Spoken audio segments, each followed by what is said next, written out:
Welcome to the Real Comic Heroes Podcast.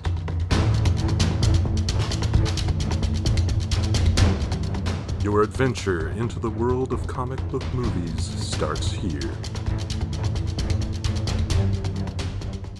Greetings, citizens, and welcome to another adventure of the Real Comic Heroes Podcast. My name is Travis from Watchmen Minute. And I'm Patrick.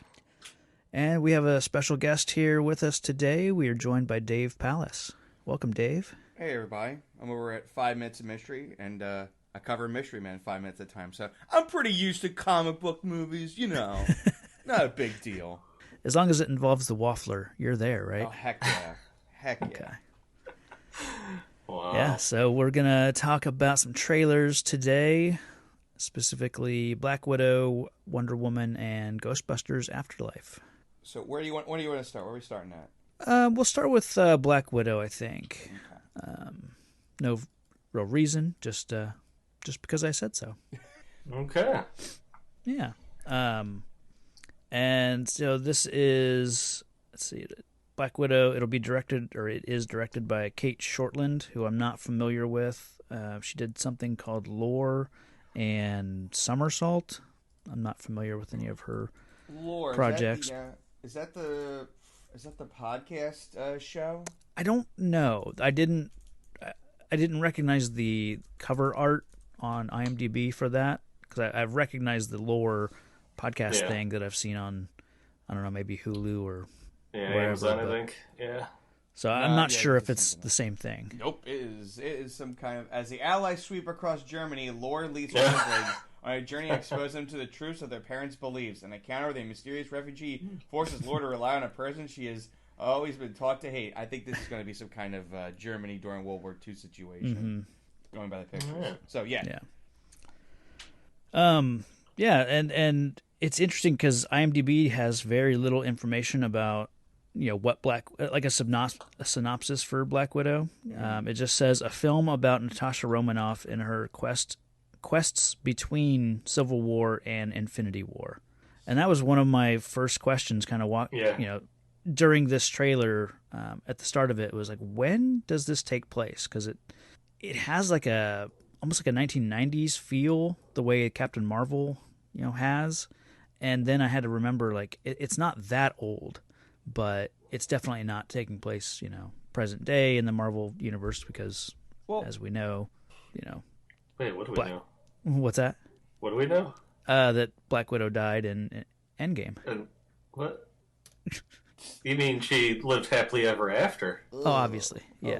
Oh, this is awkward. I am just I'm gonna curious cry. if they're going to, like, if we're going to see, like, a shot of her, like, in the Soul Gem or something. Like she's, like, I don't know, like, playing with, like a knife or something, and, like, maybe she's talking to somebody who else could be in the Soul Stone and telling the story. Oh, that could be kind of cool, like talking to Red Skull. Yeah, something. Maybe. Second 35 is what's bugging me here. It looks like William Hurt with, like, de-aging, and you're like, this is the thing that plays long ago, but I'm like, there's clearly de-aging on William Hurt. I'm like, dude, William Hurt's been old since, like, 1986. So yeah, that was one of my notes too. This is only going back to, unless that scene is going back to an older, an older time. But yeah, presumably this is William Hurt in and around Civil War. But, like, the soldiers' gear and the trucks behind him are clearly modern. So it's just like, just have it be old William Hurt. Like, there's clearly CGI on him. Has he really aged that much in 4 years that they needed to de-age him for, They de-aged him. They overcompensated. They de-aged him like 20 years. Yeah. There's, like, not a single wrinkle in his face. Mm-hmm. Yeah, he's too smooth. Like, he needs some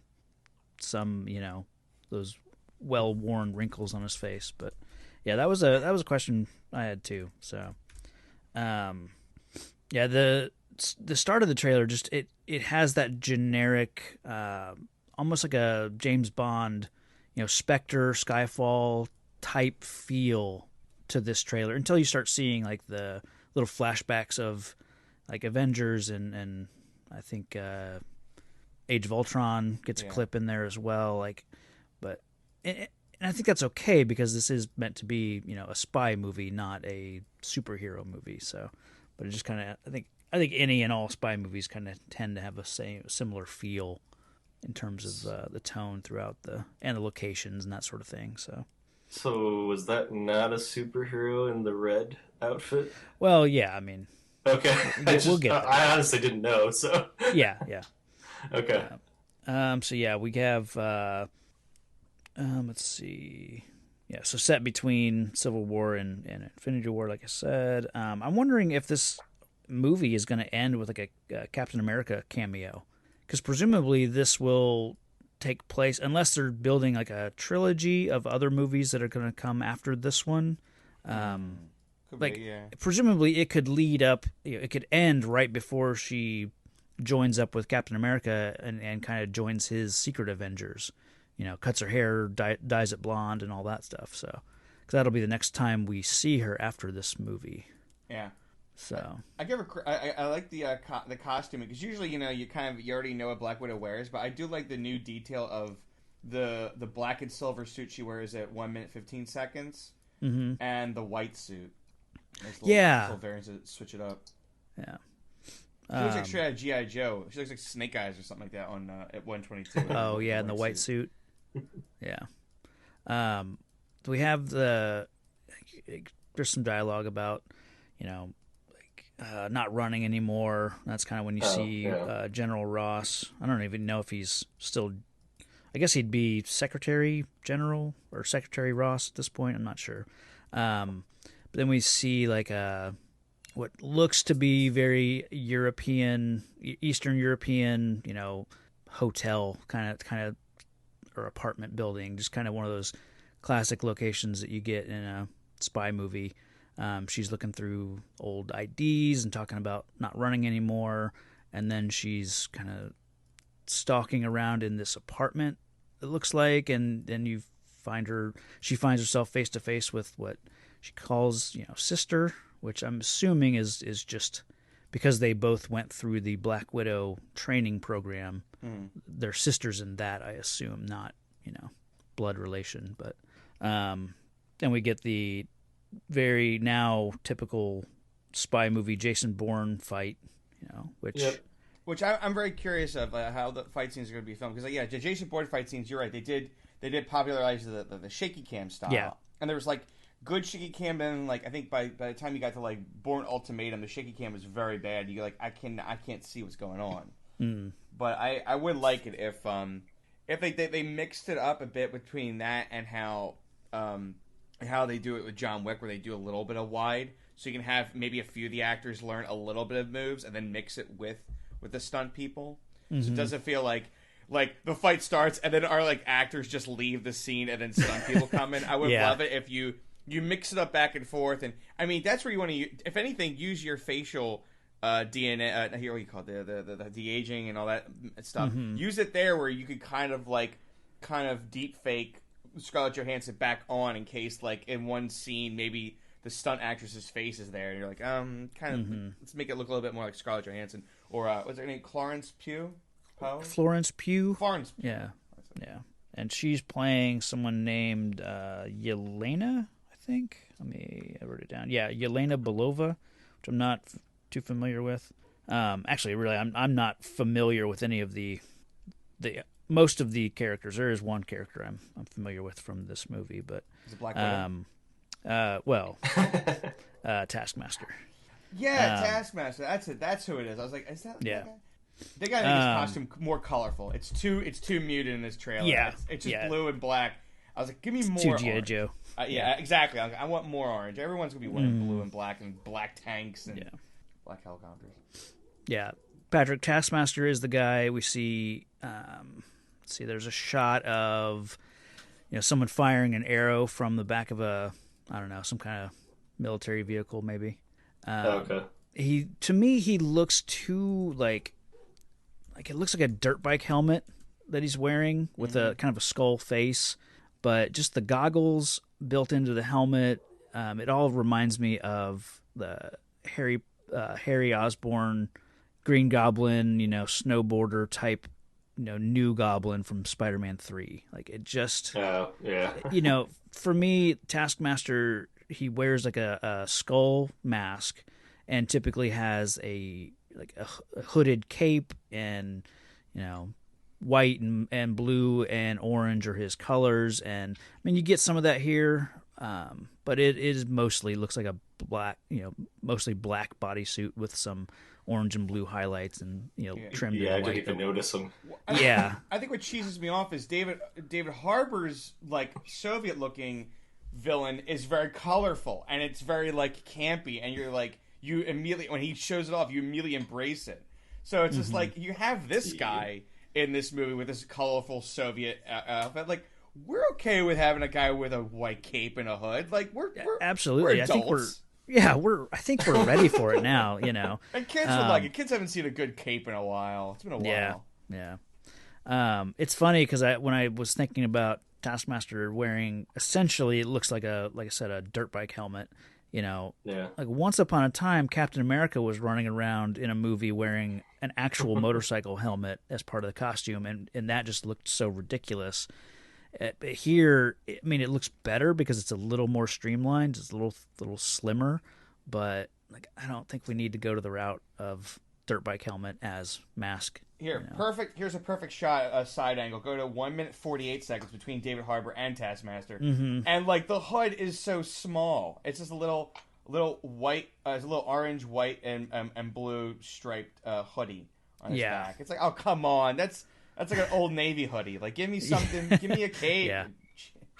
It's like putting the hood on the CW Green Arrow costume. Like sometimes he has it up when he's fighting, but it's not like I want the cape with this guy. But and I know Taskmaster mostly from his appearance in some older Deadpool comics, and I know he has like the ability to I think it's called like photo. What's it called when you can remember anything you've seen? Photographic memory. Yeah, photographic. Okay. Kinetic memory. Like if he sees an action move, a kick or a punch, like he can recreate that move as long as he sees someone perform it. So he can basically match any fighter's skill just by watching them fight. So I don't know if that'll come into play here or not, but he's mostly a mercenary, which is fine. Like he's on the level of like that Crossbones kind of was, where he's just like a villain who's there just to make money. I think it was last year, the Punisher comics, he was involved. And he's like, he didn't want to kill Frank because he's like, he wants to make the most money, and he was like working for Zemo, and and then Zemo would be like pissing him off and stuff, and it plays well when you have like he's with other villains and he kind of like tells them off, and they call him like a fun, dumb looking mercenary, and he's like, I could kill you 100 different ways, but I need the money and stuff like that. I enjoy that kind of villain banter.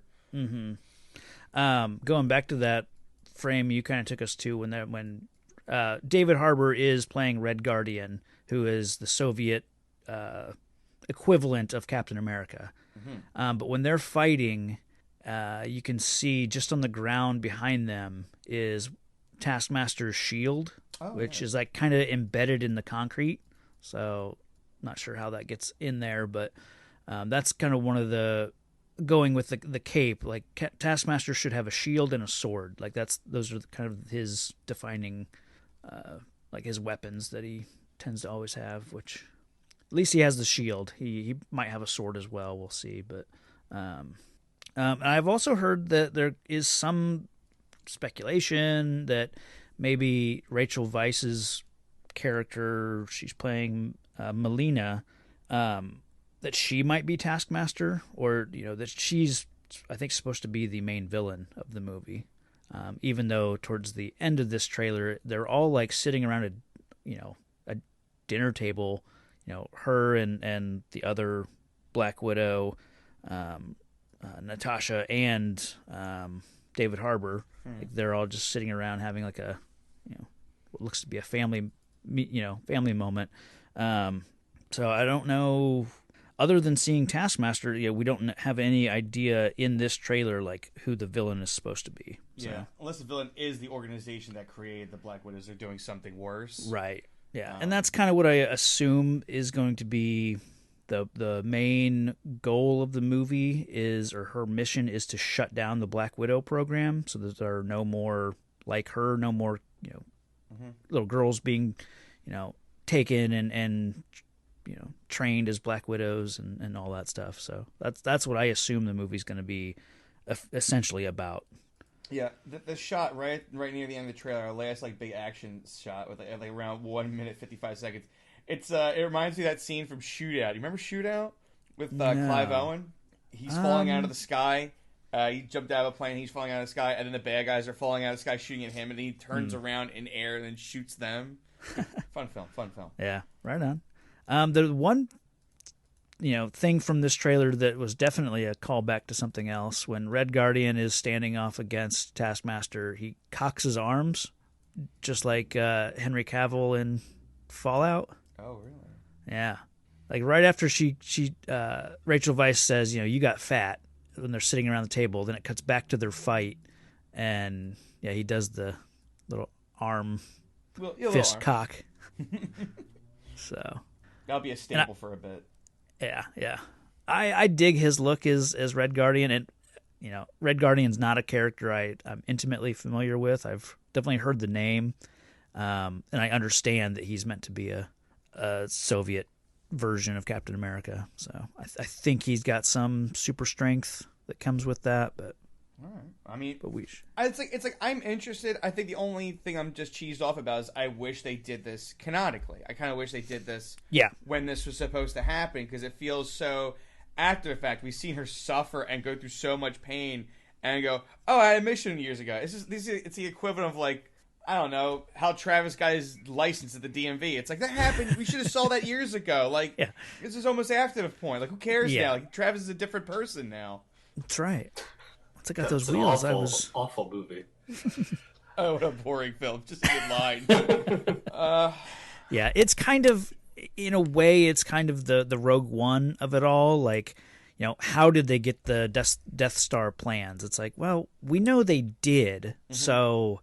Is it a story that's essential to understand? Not really. It's a good story. That's what made Rogue One. Right, is you had all these characters, and you're like, chances are they're all not going to make it. Yeah. So like you only have about 90 or so minutes with them. So you're like, make these 90 minutes fun that I could like go, hey, these characters worked their ass off to get this mission done. And as long as if the story is really solid, then it doesn't matter. It shouldn't matter then that we know that there are no stakes for Black Widow, for Natasha herself. Like the characters around her have stakes. She might lose some people who are close to her, but we know she's going to come out of this movie, completely fine. And it kind of goes back to the, Marvel should have made a Black Widow movie, within the kind of first round of Marvel movies, at least after like Iron Man 2 when she first appeared, and I think certainly after Avengers when she became, I think, more popular. Yeah, I think that's when Marvel should have made this movie. It would have been a completely different movie, I'm sure, but to go back and do it now, it feels a little. I mean, hopefully not too little, too late. And I'd still like to see this movie. It does look good, but But it's funny that we're coincidentally we're getting the Black Widow movie, but at the same time we're getting the sequel to the Wonder Woman movie. Yeah. It's like DC's like, no, we knew people were going to like this, and we did it, and then they liked it, and then we're doing it again. Like, we didn't.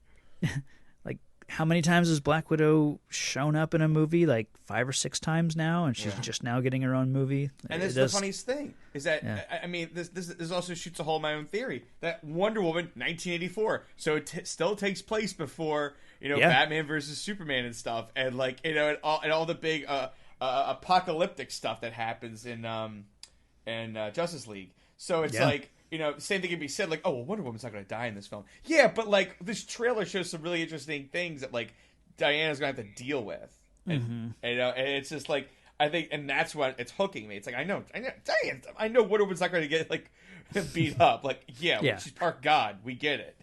But the story that Wonder Woman seems to set up in this sequel is what is exciting me, because we are right now Black Widow is just like, spy action movie, and you're kind of like, all right, I know how this. I get that. I've seen enough action movies at time. I feel it's going to be respectable. It's going to be like a respectable slice of pizza. Like, I know what this is going to taste like, but I'm going to enjoy it anyway. Yeah. And we know with Captain America, the Winter Soldier, we know that Marvel can do, the spy thriller take on a superhero movie. So, I mean, different director, of course, this time around, but same studio, and I think they obviously they know what they're doing at this point. It's weird that this is aside from Far From Home, Spider-Man, like this is the first post Endgame story, yet it's set. Yeah, they see within. Exactly. So they don't want to tease anything yet. They're like, we don't want to make the. I think they really want to see. I think they're probably going to. I guess that's why they're teasing the Disney Plus show. There's probably going to tease a few things on those shows, and then lead it into a movie.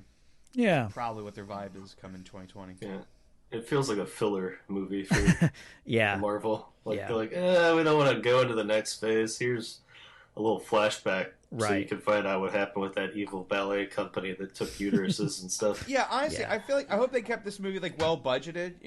Like it's got to make. They don't do that whole thing where it's got to make this amount of hundreds of millions. It's like it's just a spy thriller. Calm down. Like I didn't ask you to have that entire like Soviet Siberia base that has to get blown up at the end. Like I didn't ask you to have that in there. Like I didn't need it. Yeah. So it's just like because you're right. This would be those perfect Saturday afternoon type of films. Like you saw in the 90s where you're just like, oh, good, it's some miscellaneous Joe Blow action movie, and like things, a few bases blow up, Chuck Norris fires a rocket launcher, you clap, and then you're good, Right. Yeah. I definitely hope they keep the stakes kind of small on this one. Like this one there shouldn't be a world-ending threat that they have to deal with. It should be, something, in the realm of what it should be, the spy movie. Like it should involve espionage and maybe trying to keep it, whoever the bad guy in this movie or bad person or secret organization, whatever they're trying to do, it should just be about taking them down, not saving the world from a deadly virus or some sort of weapon or whatever. So any final thoughts on Black Widow? Yeah, I mean, I'm like respectively whelmed. I think is the best way to put it. Respectively whelmed. I'm like, cool. Like, there's nothing here that should be super hype. I think if they made Taskmaster look a little bit more like the comic, or at least just give him more flair, because you already have David Harbour's character looks nice and red and gaudy, and I love it. And then like Taskmaster looks like a miscellaneous G.I. Joe character, and I'm like, you could have made him a little bit more colorful. Sure. I think that's my biggest complaint as all. It's like you made David Harbour look great, and then Taskmaster looks so bland by comparison. Yeah. Yeah, I'll see it on demand. Right. I have no desire to go to the theater for it, but I mean, that's kind of how I feel with this one too. Like I don't know that I'm gonna catch this one in theater. We'll see once it gets closer, but that's just the times that we're in, though. If it's not an event, then people probably aren't going to go and see it, unfortunately. Yeah. I guess it should say this one will come out May 1st of 2020. Yeah, I don't know if there's any other movies that it's really competing with right now in May. Yeah. Let us see. Yeah. All right, come on. I'm excited for Wonder Woman 84. Let's transition. Wonder Woman. I don't know what to call this one. Wonder Woman 1984. I'm certainly not going to call it WW84. Or sounds like we've had a lot of wars. Wonder Woman, Wonder Woman, and then you kind of go 84, but you say it as if the apostrophe is there, like 84. Yeah. Hey, how you doing? I'm pretty sure I went to look it up in IMDb just to get the synopsis, and I think I searched Wonder Woman 1984, and it didn't show up. I had to search Wonder Woman 2. It's like... See, I'm on Warner Brothers Pictures YouTube, their official YouTube channel, and it goes, here's hashtag WW84, but then it says underneath it, Wonder Woman 1984 official trailer. So, they knew, they got to put this full title in. Yeah. Top comment here, Steve, this looks like a trash can. Joker, that's just society. There you go. Internet. Yeah, yes. So... Yeah, Wonder Woman 84. Captain Marvel had the 90s, so Wonder Woman gets the 80s. Right. Is how I understand this. I believe that's why this is going on. But... Yeah. It's funny going back to, like I said, searching IMDb for the synopsis. It just says plot unknown, sequel to the 2017 film Wonder Woman. So they have till June. Yeah, this comes out June 5th, so they got time to do a second trailer that will give us a little bit more. Right. Yeah. Directed by Patty Jenkins. She's back, of course, back. And did such a great job with the first movie. So I think it only makes sense to bring her back.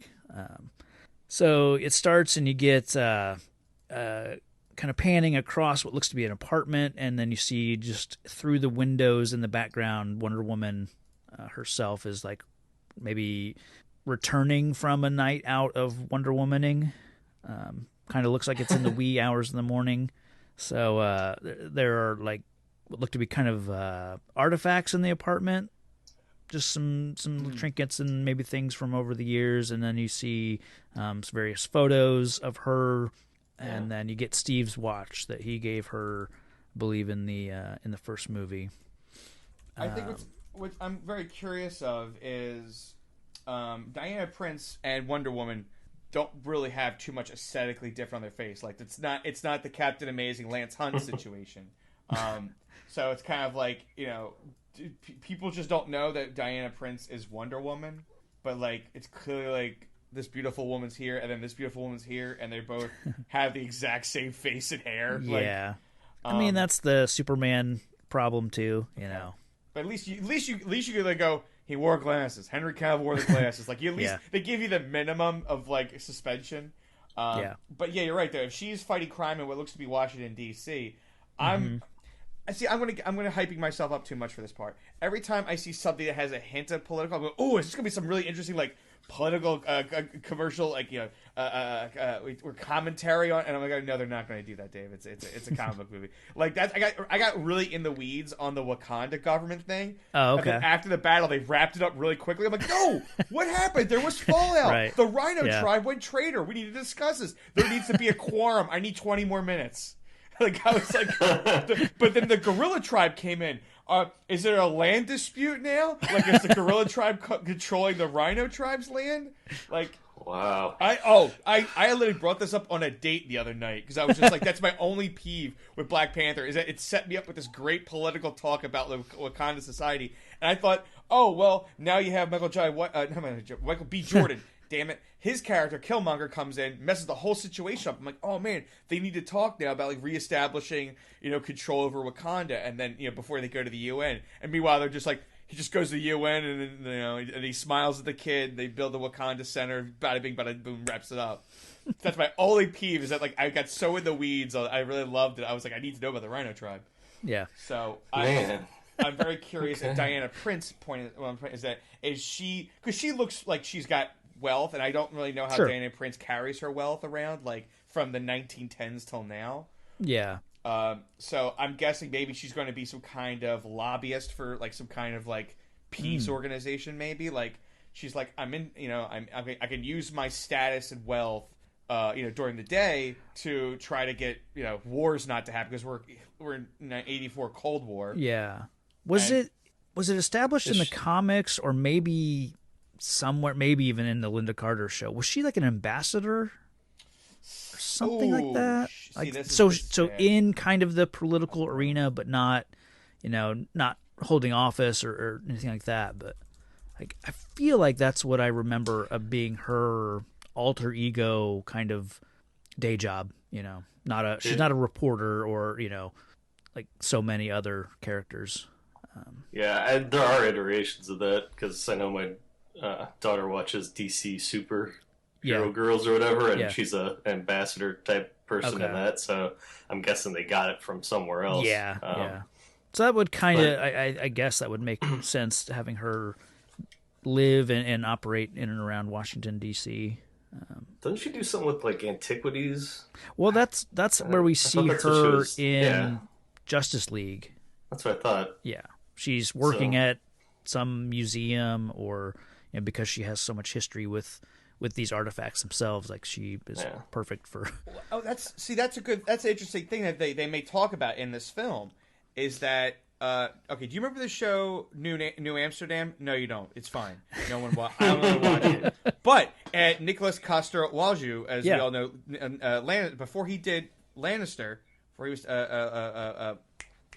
which Jamie. Lannister? Jamie, thank you. Before he was Jamie Lannister, he was in the show, and it was a one season on Fox, and it was a nice little like a crime with a little bit of romance in it, and it was such a he was a Dutch settler, so you get to keep his Dutch accent. He was a Dutch settler back in colonial America, and essentially like he got hit with a curse where he was from a tribe that were like, and they said like you're going to be you won't die until you find true love, and then it cuts to modern day, and so he's like been in New York under different aliases, having to change every so often, every generation, so it doesn't look like this guy is as old as time, and so he was a cop at this in our current iteration, and so they'll think he knew so much about New York because he's like 300 years old. Yeah. So I'm guessing they have to do the same thing with Diana here now, where it's like she's got to kind of move around a bit. So they're like, "Well, you look great. How old are you again?" She's like, "I'm 80 years old." What? Well, we know from like Batman v Superman, like she's very protective of her identity. She doesn't want like her main goal in BVS is like she wants to get this photo that Lex has, on his hard drive, just so that there are no photos of her around. So it is kind of curious that she is operating as a full-on superhero in 1984 Washington, D.C. I mean, and they kind of answered that a little bit by showing her using the tiara to destroy the security cameras. Oh, now I get it. I was like, why should you destroy? Thank you. Okay. So. Thank you about that. But I do want to jump back to I guess for earlier in this trailer, it basically opens up with Kristen Wiig's Barbara Minerva, who we know later on will become Cheetah. But they are like maybe having lunch together. It almost feels like a date. Just because it's the very like getting to know you type questions, like have you ever been in love, and just has almost has a first date kind of vibe to it. But it could totally just be new friends having lunch for the first time. Like, who knows? But either way, it works. I had several thoughts on this. I don't know Cheetah. I don't know the story. But at the same time, they could also rewrite it forever. For modern stories. Because I got the similar vibe with the Iron Man 3, where Guy Pearce is like trying to have this. It all started with a business transaction that Tony doesn't want to listen to, and then it spirals out of control. Yeah. So I was thinking the same thing. Is that like Kristen Wiig, she has some kind of proposition, some kind of plan, and then Diana's like, all right, like I'll take you under my wing, like I'll listen to what interesting thing do you have to tell me. I was thinking about that, and they're just having a luncheon, talking about it. So I was thinking that, and then maybe their two paths diverge on whatever that stone that Pedro's got. That magic stone. It starts. It's like a monkey's paw or something. Yeah. Commercialism. That's the big. I think that's definitely going to be a big hit with this movie. Because 1984, and then Pedro Pascal's like, it's great, but it could be better. We have them all. So I definitely think this movie's definitely has to be something about wants. It's all about wants, and I need it. I want it. Yeah, it's definitely consumerism as a villain kind of thing. And I like that they're kind of taking a page from what started with like Guardians of the Galaxy and then became like Suicide Squad and Thor Ragnarok. Like bright colors and neon and like poppy music are definitely suit this trailer. I definitely like that aesthetic. Yeah, see, this is what we just complained about in Black Widow, is that like they went just classic spy route. There's not a single like color palette outside of gray, and then we get to here, it's like nice color. Like, you can mix of both, like Marvel. Don't be scared. You can mix. We've seen enough of we can give you some rope to like give a little slack. Like give Taskmaster a damn cape. Give him the clothes. They all want it anyway. So I'm excited to see this thing with them all. Yeah, the mall. It's like, welcome to the future, and then you see this mall. It's like, I guess were malls like brand new in 1984? Oh God! I mean, that was the whole like season 3 of Stranger Things was all about. That was like their mall Oh, was okay. like the center of town. Okay. And yeah, right now malls are having the best time of their life in movies. I don't know about real life, but at least in movies, everyone loves malls. Yeah. We see her, responding to some threat. Like I said, she's breaking security cameras, but then at the same time, she's like tossing bad guys and taking their guns and fighting them off. And so I don't know what threat is happening at this mall, but maybe just kind of some sort of robbery, since it's probably making a lot of money. A lot of money in them malls, Pop. Yeah, I mean, you're looking at second 42. You could get a frame of these guys pulling their guns on Diana, and the funny thing about it is like they're like just two Goomba-looking guys. Like they're not wearing ski masks. They're like not even holding duffel bags. So I was curious if there was some kind of I don't know, maybe a couple like local like mob enforcers trying to push in on the mall or something. Like, oh, could be, yeah. Just a bunch of one guy's got shades and the other guy's got like got almost like a sweater and a vest on. So and a polo shirt. Like these guys, like they're in broad daylight pulling their guns out. Yeah, she breaks her gun. That's yeah. I love that slide thing. That's a cool slide angle shot that they did right there. She slides on the floor. She did it in the first one. She like she broke into that watchtower and she like slid down and ran around. I'm loving the amount of more whips. We're getting more in that whip. Yeah, she's using that lasso a lot differently than we've seen before. Well, cowboy movies were big in the 80s, so she probably picked up some tips. Right. That would honestly, Like God, Robin. wouldn't that be funny if she's like watching like Roy Rogers or something like that, and she's like with her lasso, like I that'd be could do cool. that. Yeah. Huh. We see her like I think as we have Pedro Pascal's his character is Max Lord. What a name. His voiceover, he's saying what is it? Something like, whatever you want, or you'll have everything you always wanted. Something like that. And that's when we see her like looking up to the sky. She sees a plane, and we know that is reminding her of Steve Trevor from the first movie. He says life can be better. All you need is to want it. And we see him on TV screens, like surrounded in this gaudy opulence. The screen, the TVs in this shop are like, the advertisements are all around it are like red, white, and blue. 4th of July type marketing, and then he on screen is like the backdrop is like almost a golden diamond, kind of a yellow diamond. Yeah, I love diamonds. Can I get it in gold? Yeah. Let's see. There's a quick cutaway to Kristen Wiig's character, which looks like she's in maybe like a science lab sort of thing, but everything's dark, and so just kind of a little hint there that maybe she's going to be up to something, Maybe she's trying to do something through science, and then she's going to then do it through the magic rock thing that he has, which is like I said, monkey's paw thing, where it's like, oh, it happens to you with magic, but something bad happens. Yeah, I don't know that I love the shot of Pedro Pascal, at his desk taking out this big, brown crystal. I mean, it kind of looks gold, but it really just kind of looks like a brown crystal to me.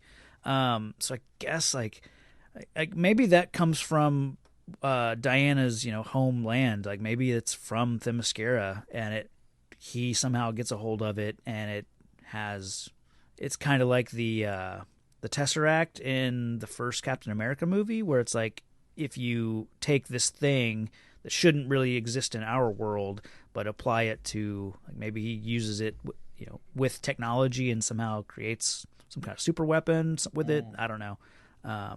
But I don't know. As soon as I see a crystal, I think, I don't know about this. I'm a little concerned about, magic crystals. So But who knows what it represents and what it actually is. So we'll see. But it's good for like DC to kind of be like leaning a little bit magic. I think DC has That's more, true. DC has more fun when they play with magic, whereas Marvel it's just Doctor Strange doing stuff. Yeah. With DC's like they can play with a lot of like mystical things and be like, hey, even our superheroes like Superman, like sometimes magic happens and they can't just punch it. That is true. Yeah. Certainly it fits within this character having she comes from a world that, you know, is just, I mean, effectively it's just better than the real world. And then especially now with we've seen Shazam, so like there is magic in this world. So I guess thinking about it that way, it makes more sense. So 1 minute 15 seconds right after the crystal thing, I think it's a nice. We see kind of like the nice things, and then I feel like after the crystal, they show you more bad things, where it just shows you this giant. Looks like I can't tell if it's like a. There's people running, but people are holding flags. There's soldiers. Like I can't tell if it's a march or now it's a riot. It's chaos. I can make out one sign that someone's holding. It says freedom. So yeah, maybe it's some kind of protest. Definitely taking place in DC because you see the Capitol building kind of in the background. And that car's turned over there. Yeah. That smoke. So. Yeah. I guess before this, we definitely somehow we see the return of Steve Trevor, of Chris Pine's Steve Trevor, and very interesting. No idea how this takes place. You know, even they announced that Chris Pine was coming back like almost as soon as production started on this movie, so it was very unclear as to how they're gonna tell a story with him being back, and you know, speculation of like, is he playing Steve Trevor's grandson and he just looks exactly like him? But no, this is, you know, it definitely seems to be telling us that this is Steve somehow back from the dead, or you know, we're gonna hopefully find out how he was maybe saved the last second from that plane explosion in Wonder Woman. So I assumed it was the brownstone that allows you to have whatever you want, or whatever he was saying earlier. Right, kind of implying that that's her one desire, like maybe that's what it is. And maybe it causes issues like what we're seeing in the riot scene or something. Yeah. And then, it looks like those scenes Wonder Woman's fighting, I guess, like either Capitol Police or like Secret Service, because we're clearly in DC, and this is clearly an official building. It's either the Capitol building, White House. It's something like those white walls and stuff. Yeah, I assumed White House. I guess this be. is a big deal. If like in 1984, Wonder Woman. Hey, you remember the time Wonder Woman straight up assaulted the White House? Do you remember that? Right. Like I don't know how Batman would not known about that. Because you have to assume, like even in 1984 technology, these official government buildings are going to be crawling with security cameras. Yeah. So unless she's going to take out every single one of them, Bruce would have been alive then. Like, he would have been alive. He's like. Alive, yeah. But Ben Affleck's Bruce is like, I'm trying to think, like he's like maybe 45. Yeah, in present day. He'd probably be like a young kid, like 8 years old, something like that. They'll probably now that we said it, they're gonna have Bruce in it. Bruce, stay in the car. Something's going on at the Capitol building. And they put a young Ben Affleck face on a kid. Like the young Ben Affleck put on a kid. Oh god! You're like, I don't like this. This is weird. Well, there's my nightmare for tonight. Thanks a lot. Yep. And like I said, with them using kind of the more poppy colors and harkening back to Guardians and Ragnarok and Suicide Squad, they're also taking something from their own Suicide Squad trailer with this, I guess you'd call it bullet music, and timing the music along with the song that's playing, which is Blue Monday. I gotta say, I'm a fan of it. I like the use of it. It works in the trailer, Yeah, I've seen them do it a lot. They did it with Uncut Gems. They were like playing the music, and then there's a with the bass at one point. And it shows Adam Sandler banging on a door. So it's like some type of action now is timed to a drum hit. in trailers. Yep. It's like now that's the new Wom. Like it's just like that's the new Han Solo right. Wom. If it was Wom, now it's and then someone's going bah, bah, bah, bah, bah, on the desk or something. Yeah.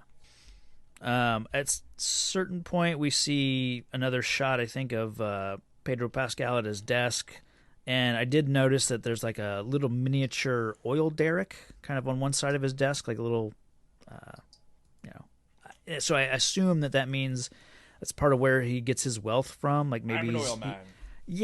I feel like he's some kind of tycoon, And I think I've heard, and it seems pretty clear that, they're trying to make him a little bit of a Trump character, kind of ridiculous hair and wealthy businessman, and well, you want to talk about like a Trump character? Look at like around 1:34, we have like what looks to be some kind of Middle Eastern Mediterranean city that has a giant wall. The giant wall is falling, and I'm like, is this where the oil is that he's trying to like get the oil out of? Maybe, and he's like, let me totally mess this country up just so I could go in and get more oil.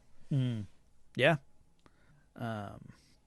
I did like 1 minute 27 seconds. You see Kristen Wiig's Barbara Minerva again, but it's kind of the shot where the crowd parts and you see her clearly, and people are staring at her, and it's almost the she's all that kind of thing where it's like, oh, the girl who was beautiful before is now, obviously beautiful because she doesn't have the glasses on. It's kind of that, like, she takes off the tiara and she transforms. Yeah. So I don't know if this is like, and clearly she looks like she's walking around with more confidence than. Yeah, it's probably what she wanted, was to be as confident as Diana or something. She seemed to almost kind of want to be like her. That could be. At least that's what I got from the trailer. That she was kind of admiring her to a unhealthy degree. See, and I kind of got the, like, along that vein, I got the Jim Carrey Riddler Batman Forever vibe, where you first see him and he's this nerdy guy who's trying to impress Bruce Wayne with his technology, and Bruce says, "Oh, it sounds dangerous," and then he gets fired, and that's what makes him kind of deranged and want to take down Bruce Wayne. So almost get that kind of vibe from her here. I mean, obviously not to the wacky extent that that movie goes, but just kind of similar to that. I wonder if that's kind of a scorned, like I think, like Dave, you were saying, like maybe that initial meeting is them kind of trying to work together, and then it goes poorly for Barbara. Yeah, it's only, I only see it because it's like, I feel like that's sometimes these comic book movies, they have like, how do we start the film? Oh, we plot 21A.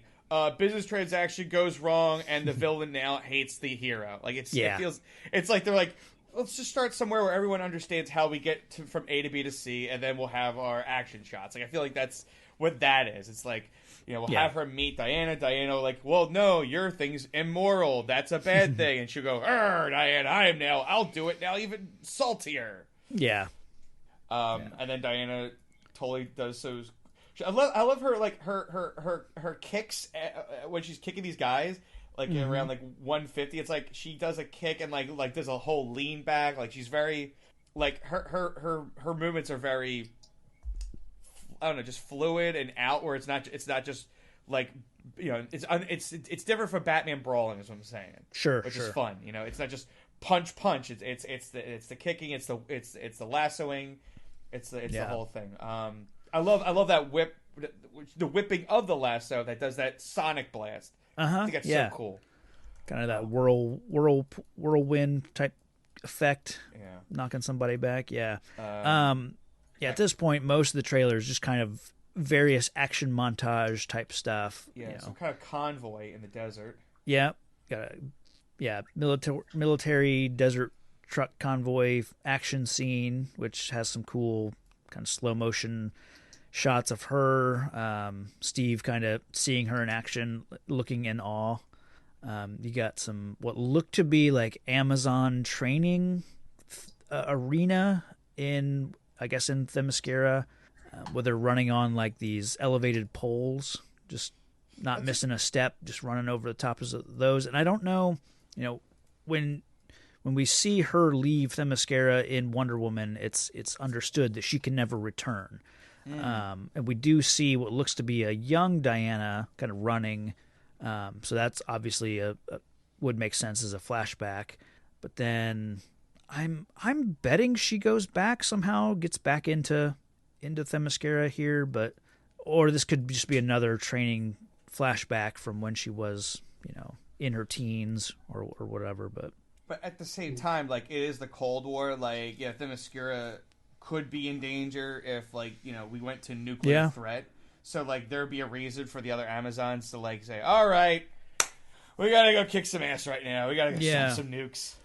Because near the end here, we keep seeing this dark military base. There's anti-aircraft guns firing at Diana. She's whipping around on the lightning, and then she's got her cool, like, that big, I think it's called the Kingdom Come armor or something. Yeah. I bought that book. It is sitting on my coffee table for, like, months now. I buy these books as if I get time to read them. Yeah. I haven't read Kingdom Come since, I don't know, the early 2000s, maybe. It's this book that came out in 96, and it was kind of set, I don't know, 30 years maybe in the future, where Batman's an old man and he has to use like an exoskeleton because his body is so broken, but he's still Batman. Superman has, slightly aged. Wonder Woman hasn't aged a day because she's, immortal essentially. But it's kind of like, I think it's meant to be like the last DC story. It's kind of their last stand against, I don't even remember what the threat is, but in that she does wear this golden armor that we see at the end of the trailer, and then they should have done. I'm the editing. People have a slight editing difference on this. I think they should have done the black bullet and then have her shrug the wings. I off. agree. That's a weird editing choice. Like, shrug wings off. Now I catch a bullet with my wings on. Well, make your mind up on that one, editor. I agree. It doesn't make much sense to show them. Yeah, show her getting rid of them, and then, But I did look up because I wanted to find out a little bit more about the golden armor. And yeah, it does first appear in Kingdom Come, and it comes back in it reappears in the 1999 in some issues. So it's something that they've kind of gone back to. But it is, coincidentally enough, it's ceremonial battle armor created by the character called Pallas. Spelled exactly like your last name, Dave.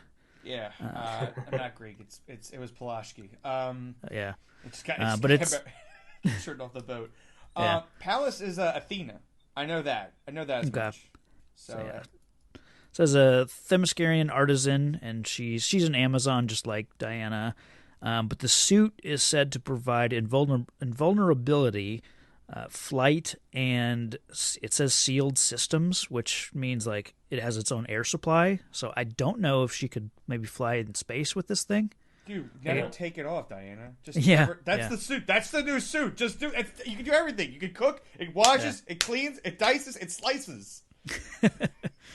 Yeah, and they don't really show it in this, but I know the headpiece is like an eagle's beak, and it's been nicknamed the Golden Chicken armor.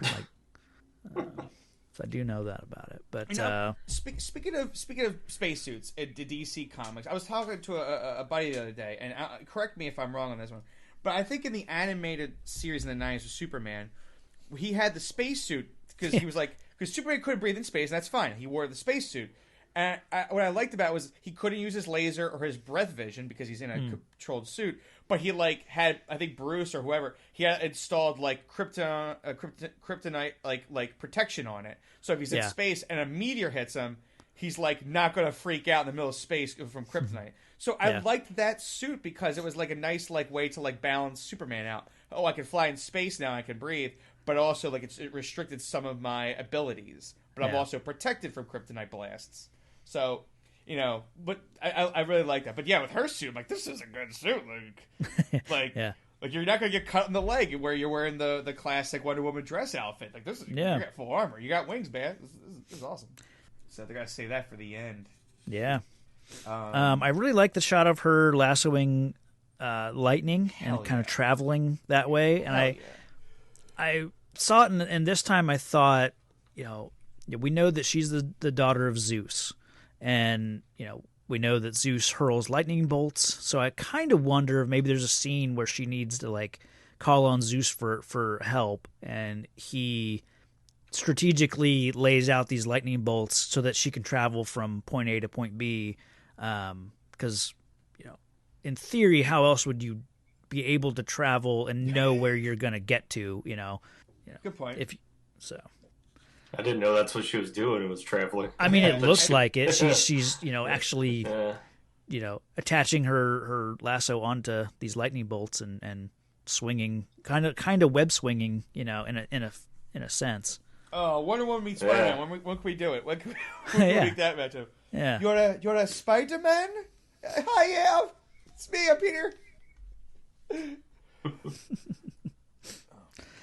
And final thoughts on Wonder Woman 84? It's good, and then with we got to end that little teaser where they're walking around the art the art complex, and Diana rocking the suit, the rolled up sleeve suit.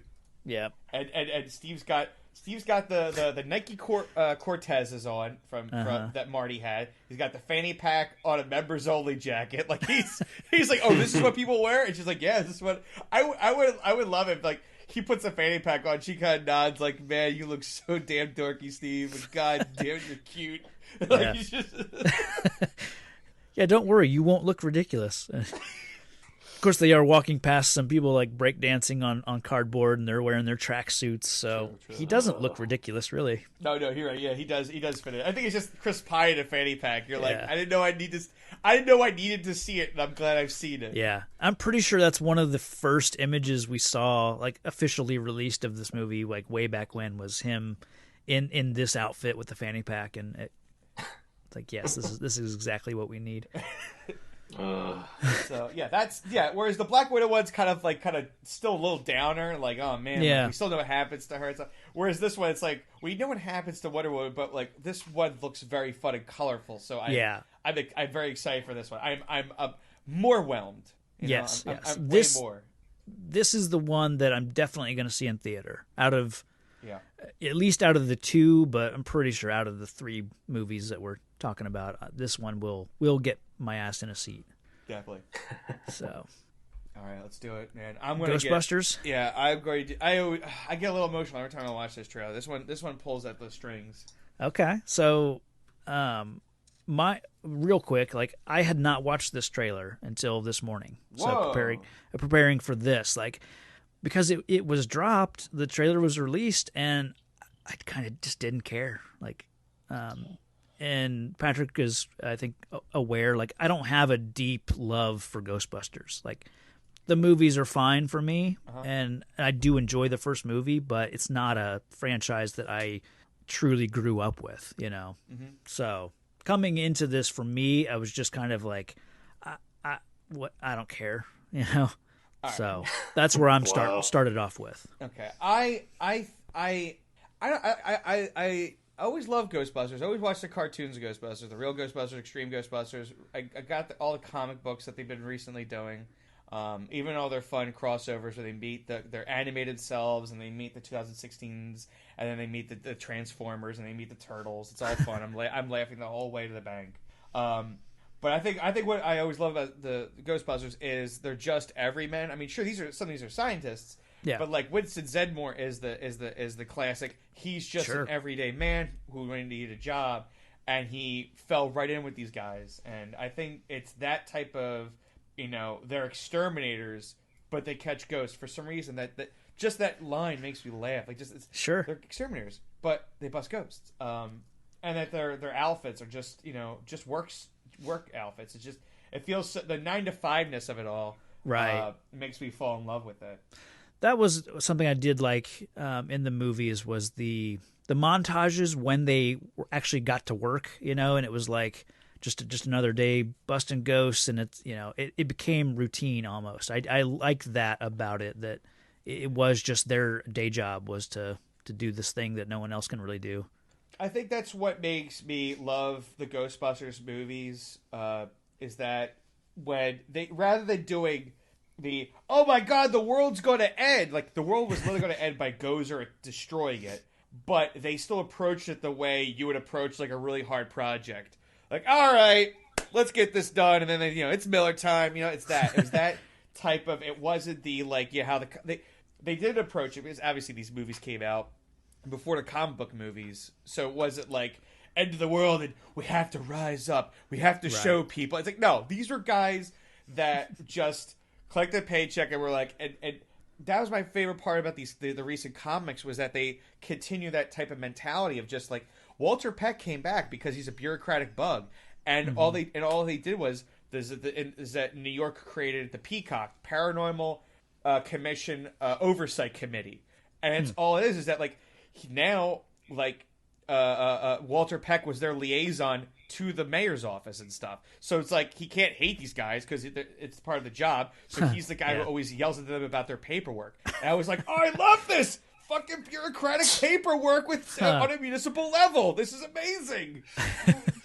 And that's all in the comic books? Yeah, that's why like the comic book takes the recent video game too, incorporates the Rookie. The Rookie now works the Chicago branch. They bring in a Chevy Chase type character who like he reverse engineers it, creates the Ghost Smashers, which is like, that's a reference to the original script, where it's like, what if we just destroy the ghosts? And then Egon and Ray are like, no, you can't do that. Like, paranormal mass will just become collected. Like, you have to store it. And then there's a giant ghost storm cloud. It's just like every little detail you always thought about. These comics have been so well written to balance both the craziness of ghosts, but also like the mundane, like Janine doing paperwork.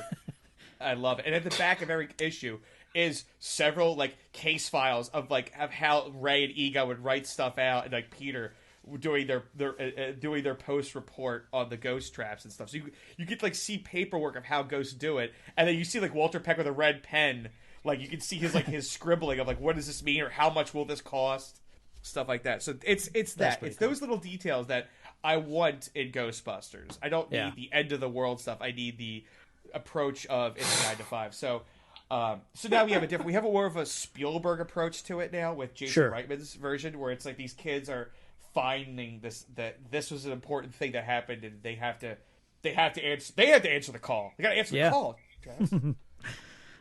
Patrick, I'm really curious to know kind of how you feel about this, because I know you're a big Ghostbusters fan. Yeah, I don't know what to feel on this. It's weird that it's kids doing this, and I feel like somebody's going to get a proton right in the butt or something. Yeah, proton packs are not chill. You're right. Yeah. I love that, just part willy-nilly flying around the street in a gunner chair. Because small town shops getting blown up. I don't know. Think about Walter Peck in the first movie. Like, one of his big complaints was that you have citizens arming themselves with nuclear devices, and now we're giving those to kids. And they've been sitting for a while, so who knows? The radiation shielding may have worn off a little bit. Granddad Egon just sort of left a bunch of shit in the shed, and luckily the car still runs, even though it was a piece of shit in the 80s. That is very interesting. Is that when was the last time the Ghostbusters in this universe did something? Because it feels like it has been sitting around long, and so you're like, after they defeated Vigo, was it just quiet, like a few more ghosts to bag, and then they were kind of done? Just what about the containment unit? Like, who's still running? That needs power. Like it can't blow up again. So there is a lot of questions that I have that I'm like. That I hope will. So since we won't have Hal Ramis in there, I would love to have. I don't know if I want to have like a voiceover of like a. Because at first I was thinking about like, do you get the guy who did the cartoon to kind of do an Egon voice, and then we kind of work with that, or you just have, I don't know, certain or have Ray, Pete, or Winston show up and kind of say like, Winston told us, or no, if Zim, Egon told us this and this and that. If this happens, like I still think in the back of my mind that this trailer shows. Now I don't know if this was a big deal to you. This is a big deal to me. Halfway through the trailer, when the kids are walking, it shows you Shandor mining. Yeah. Okay, I did notice that. Yeah. So yeah, that's the big of us Ghostbusters fans. This is the biggest deal right now. Is that this mine either is where they got the minerals to build Diana's apartment, or it's another cult planned intrusion or something. It's something that Shandor and his cult were working on.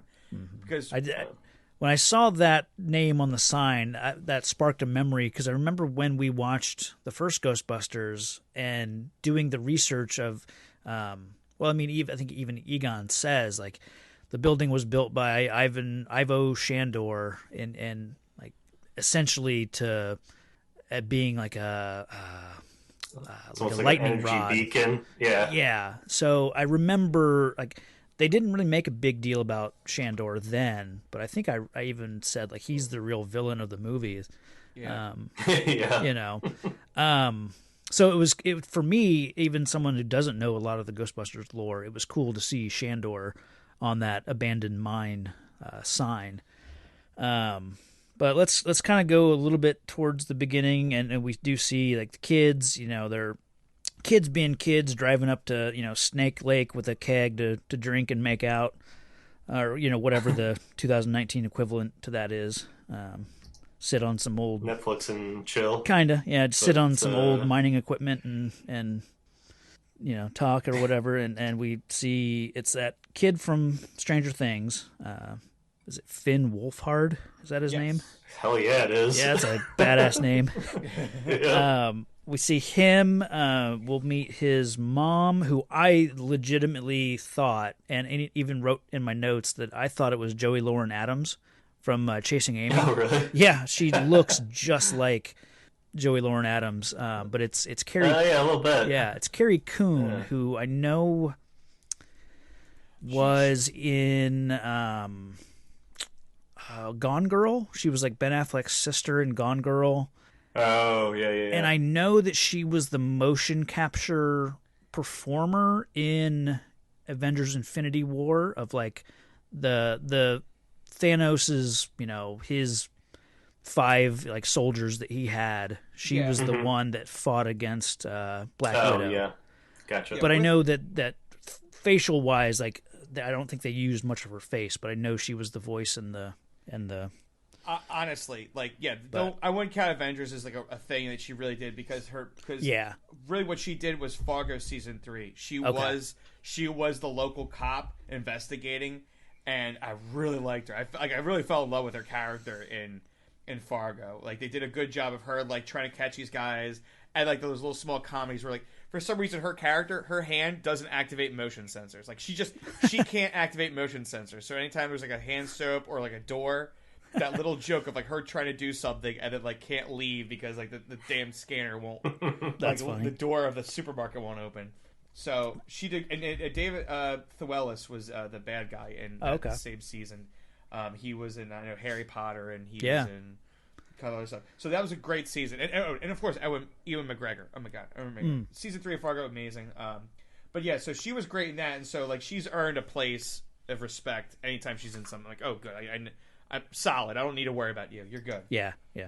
The younger sister is someone played by McKenna Grace, which I noticed or I recognized a few projects she's been in, but I don't think I've seen any of them, so I don't really know her that well. But I did notice that in IMDb they're all listed as Trevor, Callie, and Phoebe.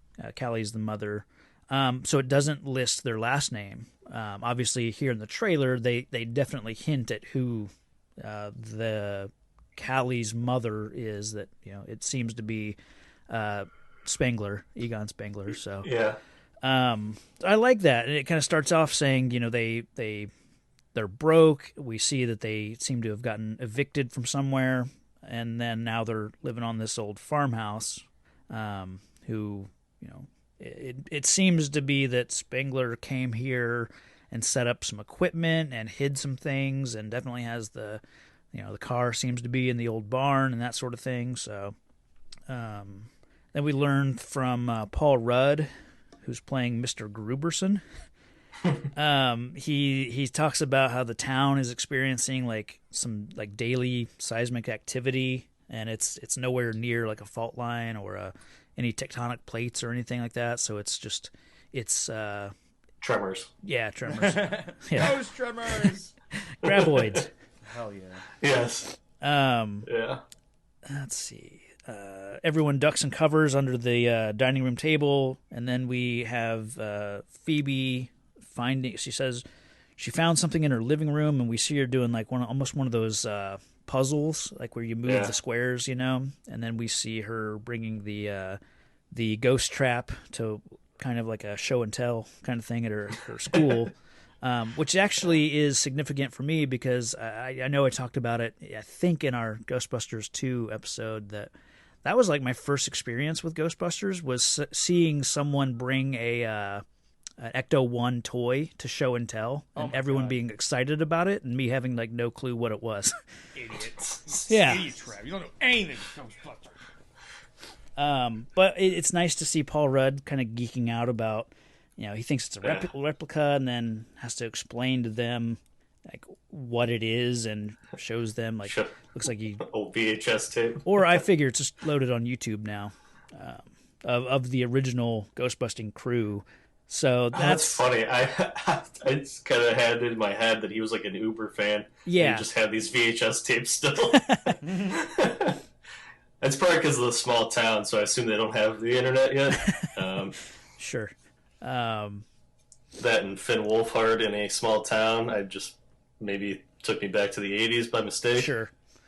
So, a la Stranger Things. Yeah, so yeah. I'm very confused interested in what Egon was planning. If he let the other Ghostbusters know what he was doing, like I would honestly love it if somewhere in this town, like one of the characters is Ernie Hudson, and we, the audience, know. Like, we know who that is, but, like, he goes by, like, he goes, like, Mr. Murphy or something like that. Like, oh, hi, Mr. Murphy. He's like, oh, hi, kids. And he's the mild manners. But, like, when when stuff gets, like, shows up and the ghost shows up, like, when Zedmore kicks the door open and grabs the pack, like, he's been waiting, too. Like, I would love it if, like, Ray, Winston, and, like, Egon had, like, they knew this town, or something with the cult in this town and that mine shaft, and they knew it was happening. Because that would make sense that Egon would have done the research and knows that this town is maybe the hub. He knows that, like you said, like the Shandor mine, maybe that's where the building material came from for Dana's apartment. And so that may have been Egon's final plan, was to set up all this equipment here and take the last fight, to the mine himself. But maybe then he just got sick and got old and couldn't continue, but he left all the necessary tools, here in his estate. Then he's kind of a prick because he left it to his family to take care of this. Yeah. Why not Ernie Hudson's character, Winston? Yeah, well, we don't know how he died. Maybe he actually did take maybe he tried doing it himself and went into the mines and never came out. Update your will, buddy. Yeah. Don't leave it to your family to deal with. Come on. Jeez. It's nice to see a PKE meter. Like he's, I think it's, actually I'm not sure which character. Might have been the girl. I think it's McKenna. I think she's investigating underground, and I think it's Finn that works on the car. Okay. I did think it was interesting that right after Paul Rudd's character seems to be either showing them the YouTube clips or talking about the ghost trap, he says, like, didn't your dad ever tell you about this stuff? And then she says, that it's just her mom. Mm-hmm. So I kind of wonder, is the dad a factor in this movie? Like, is he going to be a villain? Or is he just completely absent, and that's understandable? I mean, that happens, I assume he died because Egon was experimenting with something and killed his son by mistake. Oh my God. Very dark. Yeah. Very. Let's see. I also like that Egon apparently never updated the equipment very much, other than the pilot seat. Yeah. The gunner seat. I figured seat, it would have been a bit different, but apparently, I guess he made it right the first time. Yeah, it's all original. I think towards the middle of the trailer, we get to see what looks to be like an underground lab. Has the proton pack. There's almost like a who are you? It might even be who are you is literally said, and then you see the Spangler uniform, and then that type of vibe makes me feel like what they were going for with Star Wars and Force Awakens, like who is Rey, So it's kind of like they want that vibe for this character in Ghostbusters, and part of me is kind of like, well, it's not. It's like you said, Dave. Like these were just average Joes. It's not, it's just their day job. It's not. Yeah. There's not a mystical reason for them all, teaming up. It's just like so. I feel like maybe that's going to be a little forced of like, who is this girl? Yeah.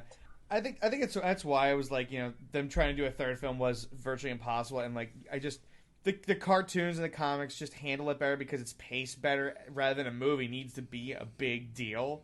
Whereas the TV shows and the comics, it doesn't need to be, every episode and every issue doesn't need to be a huge deal. It just, it's just the characters doing their job, and it's the mundaneness that's kind of funny. So, yeah. I'm still hoping it's she's the offspring of Louis and Janine.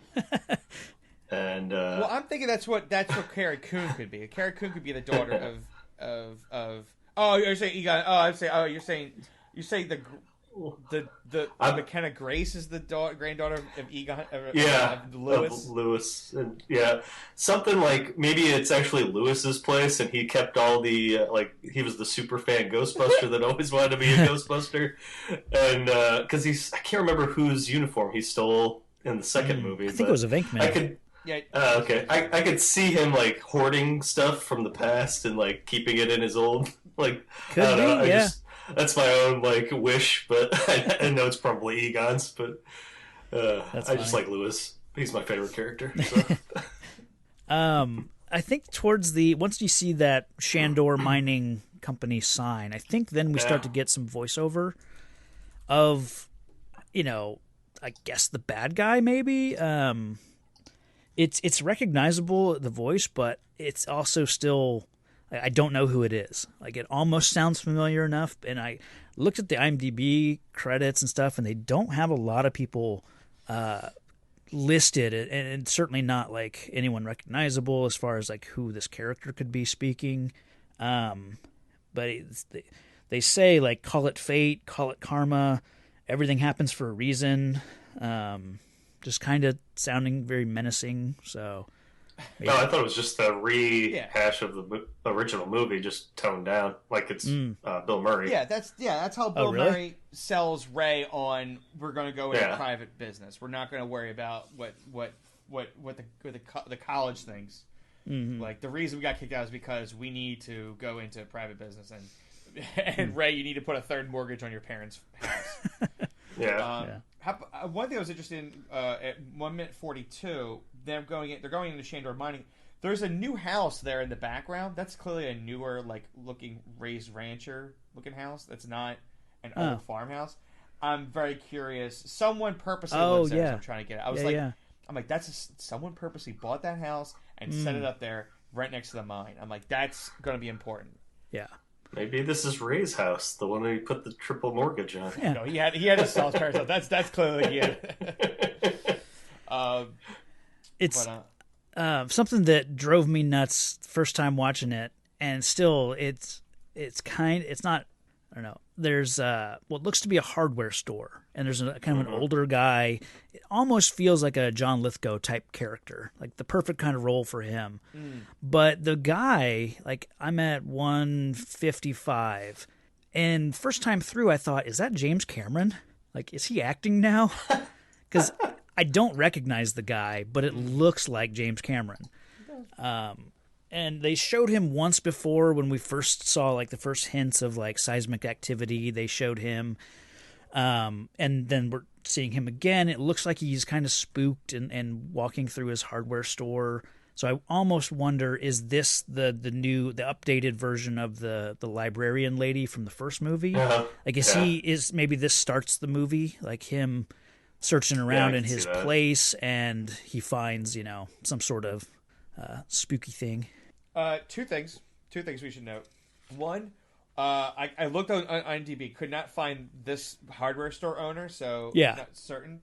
But there's a character named Sheriff Domingo, played by Bokeem Woodbine. Mm-hmm. Bokeem Woodbine is a favorite, that guy for me. Yeah. So I'm glad he's in this. And this is the best part, like this one. Ernie Hudson credits Dr. Winston Zedmore, so I'm hoping they're using the night class line from the video game as canon, because he says he was studying history at the college, at New York College, as a night school. That's cool. So he could become the Shandor expert, like if he's... He could be at least I'm using video game. I'm using the video game as canon, because I consider it canon. But he states that when they say like, oh, they're 4 doctors, I'm like, yeah, they're all 4 doctors now. Like Zedmore got his act together, and he's a legit doctor. Like he knew I gotta get some education on this thing. I gotta put a doctor on that. So I'm definitely excited. So because I think they were in the history section of the museum, and then Winston says while you're playing the game, he's like, "Oh God, I've been here every other night with my night class." So I hope maybe he's like studying that mine or something. I'm glad it's a good teaser. It doesn't show. Actually, I'm kind of glad it doesn't show us a Ghostbusters, because it gets me all hyped to think of like where the directions they could be going with it. Yeah. But I'm happy for this to get like this. I want this torch to get passed. Like they've been trying to torch this past, and I think it's so funny is that they've been trying to do it. Oh, we'll just get more comedians to do the role passing, and I'm kind of glad they're like, we're just gonna get young, good actors to take the mantle. I'm like, I'm actually happy with that, rather than overthinking it. Like, is it gonna be this SNL actor? Is it gonna be this? Is it gonna be Seth Rogen? Is it gonna be? I mean, we got Paul Rudd, and I'm sure Paul Rudd will probably become some type of Ghostbuster by the end of this. Like he's like that. We know he's a funny man. Yeah. But because he's a science teacher this time.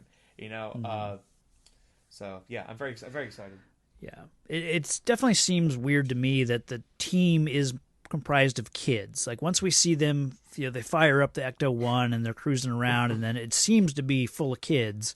That seems weird. Like I kind of going into this, when I heard that they were casting, some kids and Paul Rudd, I guess I thought the team might be comprised of, some adults and some kids. But to see just kids driving around in the car and chasing a ghost through town, firing the proton pack, that it seems like it's definitely not going to go the route of.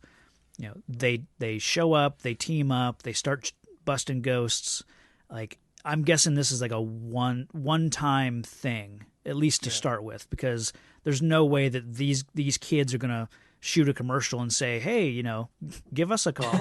We're here. What do they say? We're ready to believe you, or no one's gonna let kids, drive around and do this stuff. Especially, they need to maintain this equipment, and like Egon and Ray were smart guys who built this equipment.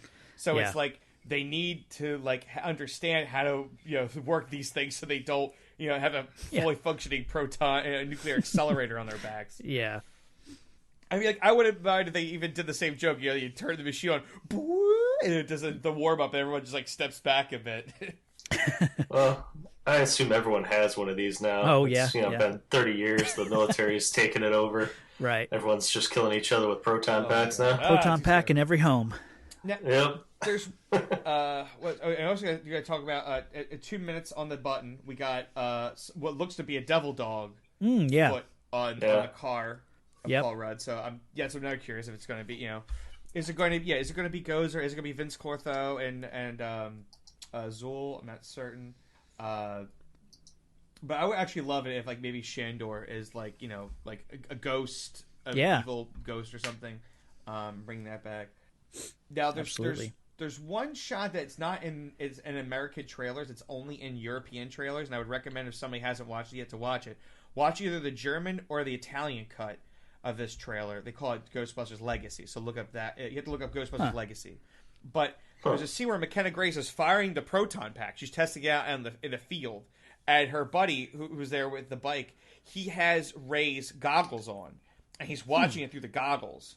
And he's like, whoa! He pushes a button, and then a Polaroid comes out the side, and he and then he waves it and then he gives it to her, and I was like, that should have been the last shot in this one, like it was in the German and Italian cut, and B, Ray totally would install a Polaroid on those goggles. Yeah. I'm just impressed he knew to wave the picture. Yeah, kid pulls out, he's just immediately like waving it, and then he gives it to her. It's like, what the fuck is this, toast? What the hell just happened here? Yeah, that's funny. Yeah, Ray would want photographic evidence of whatever's going on because we know he's the one That's awesome. Getting BJs from ghosts in the first movie. Yeah. Everything's got to I actually have right here. I have the hold on. I have the Tobin Spirit Guide right here. Nice. It says written by Dr. Ray Stantz, Dr. Egon Spengler, and Eric Burnham, the actual comic book writer. And yeah, it goes through, has all the ghosts that they cover both in the cartoons and the movies and stuff. The Green Ghost, aka Slimer, Class 5, fully roaming vapor, formerly anchored to the 12th floor of the Cedric Hotel. So nice. Yeah. Oh, the Scolari brothers. So yeah, I'm big fan of what's coming out here. Yeah, we got going. I'm definitely, like I said, this was the first time watching the trailer because I just wasn't that interested.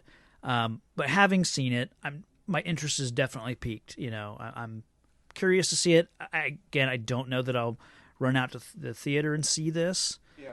But I'm definitely, the thing I wanted from the 2016 Ghostbusters was legacy.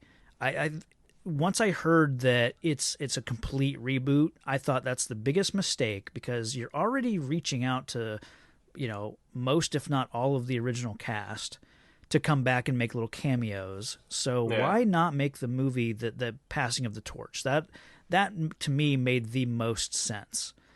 So it is nice to kind of be getting that, even if the original Ghostbusters aren't literally, at least in the trailer, aren't coming in and saying, "Okay, kids, it's your adventure now. Have fun storming the castle," all that. But let's see, Dave sharing some pictures for us from some Ghostbuster memorabilia here. Very cool. Oh, I didn't know there was an Ecto 1 and an Ecto 1A. Ecto 1A is from Ghostbusters 2. That's the variant. In Ghostbusters 2, called the Ecto 1A. Ecto 2, I believe, is the gyrocopter, and I think Ecto 3 is the motorcycle. But that gets into the cartoons and the merchandising stuff. Right on. Well, I expect you to have the new Polaroid camera coming out soon. Oh, hell yeah. I think with the goggles. Ghostbusters fans have been talking about that recently. Like, Hasbro, I think, is going to get a license to do some toy stuff. And, I mean, they've been doing, the legacy Ghostbusters characters. Like that, like right there I'm showing you is that there is like as the version 1 Ghostbusters figures. They did a Mystery 2. Man character. It's Blue Raja. I'll let you know that too. That is a hilarious depiction of Blue Raja. Is that your driver's license in front of it? Yeah, it is. Just to let you know it's me. Okay. Just legit. Just to let you know that's me. Like that, no one else posted that. That's only me. Yeah. It's for scale and for proof. It's like when you hold the newspaper up in a picture. Yeah. Yeah. But yeah, no. Like I think they did a couple different variants of the toys and stuff recently. So I think people have been talking about like, yo, bring it, like do a $90 like light up proton pack or something. Yeah. Like, because there's people have been building their own, and then they've had like the cheesy inflatable ones at Party City. But it's like, no, people would pay for a light up. Maybe I might have 4D batteries or something. I might have to share the photo that was taken of me at a Halloween party a couple years ago. I went as the dude from Big Lebowski, but there was a guy at the party who is part of like, I don't know what the organization's called. It's kind of like the 501st with Star Wars, where they cosplay as Ghostbusters. His jumpsuit, he built his own proton pack and all of it. Like his gear, it looks legit. Yeah. I've got a photo of us together, and I might have to share that. Yo, please. With this and your little and your photos that you've shared, Dave. So the thing about it's Ghost Heads. That is a good is a movie about Ghostbusters fans, and it was, I think it covers several things. Ironically, I think it's one of the biggest ones is this guy Eric from New Jersey. That heads the New Jersey branch of Ghostbusters, and like there's a shot of the Ecto-1 outside my current apartment building. I'm like, wait, they what? Like, because I've seen the I know there's a couple the New Jersey Ghostbusters occasionally are in the area because I'll see they have the classic Ecto-1, and then they also built the new Ecto from the 2016 Ghostbusters. So I saw both of them around in the area. But yeah, the thing about Ghostbusters fandom is that like. It's them.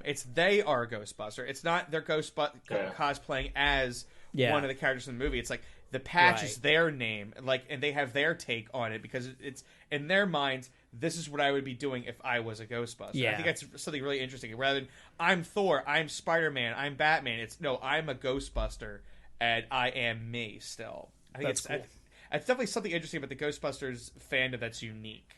Is they're not playing as a Star Wars character that's just like. I'm Luke Skywalker, I'm Rey, I'm Finn, I'm Poe. It's I'm Han Solo. It's because no one really in Star Wars ever shows up. Oh, I'm just a smuggler from the Star Wars universe. Oh, what's your name?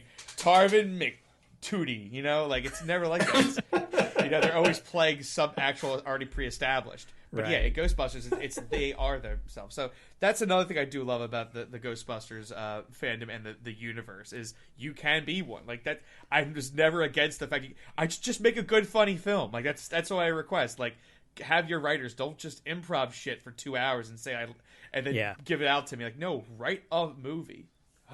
So this trailer was written well, and that it got me hyped. It didn't blow everything out. It didn't. It had a little nostalgia, but I mean, we had to set up the Ecto-1 is still around. Yeah. For me, it definitely succeeded in making me interested, because it wasn't just dripping with nostalgia. It's like, what this trailer showed me is that Egon set up this farm with all of his gear for a reason, and I now want to know what that reason is. Seeing the Shandor mine really piqued my interest and like, okay, so there's like this deep mine that taps into, all the evil in the world or whatever, and that's where the source of all this stuff is coming from or something like that. So I'm definitely interested. So. Yeah, I'm interested in Paul Rudd's character because he's essentially going to be our proxy because he's a fan of Ghostbusters as well. Right. So it's going to be interesting how they use him and kind of. I don't know if it's just going to be strictly to bring the kids up to speed. Yeah. But it's kind of weird that they wouldn't know either because it's not like it's a pretty unique event. Yeah. So you'd think it would be in like history books or something. Right, yeah. But I'm interested to see how that all plays out because, basically we're going to be him in the movie just geeking out and freaking out about something being real.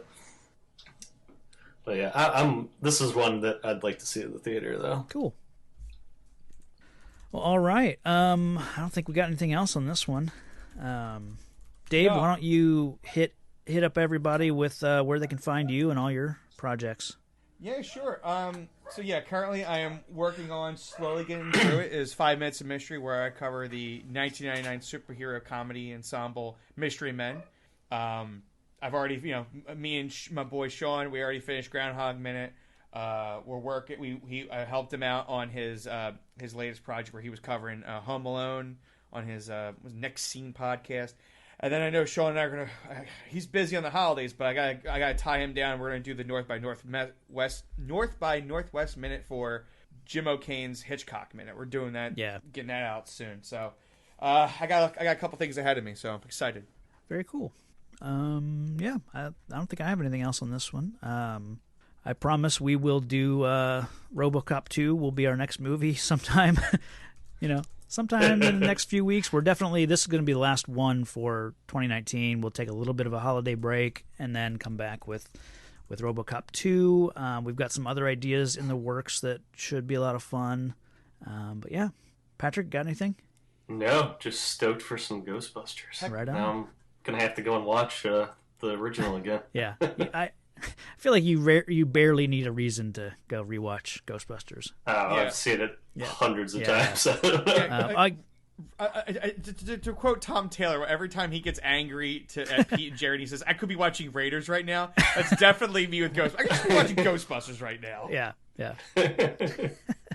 I definitely forgot to say, but I found it interesting that in the trailer and IMDb, like the trailer says that it comes out next summer, and then even IMDb says expected July 10th, 2020. So there's not even a firm date, which is rare because I'm so used to DC and Marvel who lock down their release dates like 5 years in advance. So okay, all right. I know we're ending the episode. I know we are, but I gotta say that if that comes out in July, that's gonna be crazy because I know Star Wars just came out, but the only thing I give a shit about is the Tenet trailer for Christopher Nolan's new time heist film, and that comes out on my birthday in July. I am stoked for that. So if like Ghostbusters and the new Nolan movie come out with like a week of each other, oh man, it's a good time to be Dave Pallas. Yeah. We went and saw Rise of Skywalker last night, and I saw the Tenet trailer for the first time, and it just feels like, for me, it just feels like Christopher Nolan is doing something weird, and this time it involves time travel, maybe. So.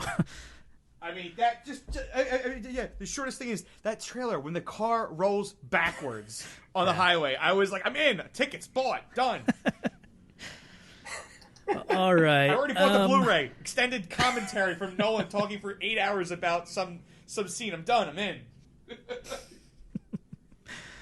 Well, that's going to do it for this one. So, yeah. Come back. Like I said, we'll be back sometime in 2020, early 2020, with RoboCop 2 and some other stuff. So until then, stay safe out there, citizens. Thanks for listening to the podcast. Find the show on Facebook and Twitter at Real Comic Heroes. All music and audio are the property of their respective creators.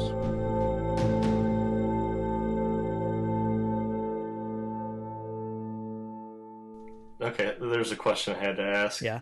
Just based on the conversations we've had about enjoying paperwork in movies and the nitty-gritty, are you the person that likes the prequel Star Wars because of all the trade negotiations? I'm going to watch it again because I'm thinking about it. I am thinking about it more and more now. Because I'm just like, I don't Because it's like everyone's great. I don't...